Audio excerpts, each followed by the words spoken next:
Assalamualaikum warahmatullahi wabarakatuh. Alhamdulillah, bersyukur kita kepada Allah Subhanahu wa taala kerana izinnya dapat lagi kita bersua pada hari ini. Alhamdulillah.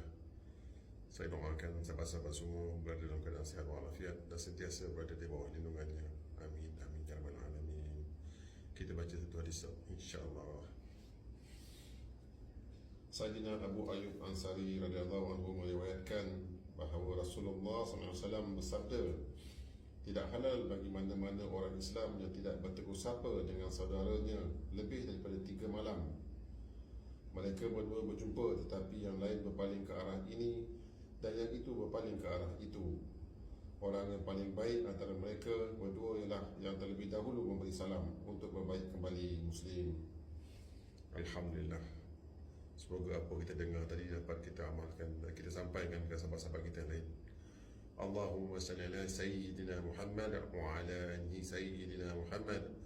Assalamualaikum warahmatullahi wabarakatuh. Alhamdulillah.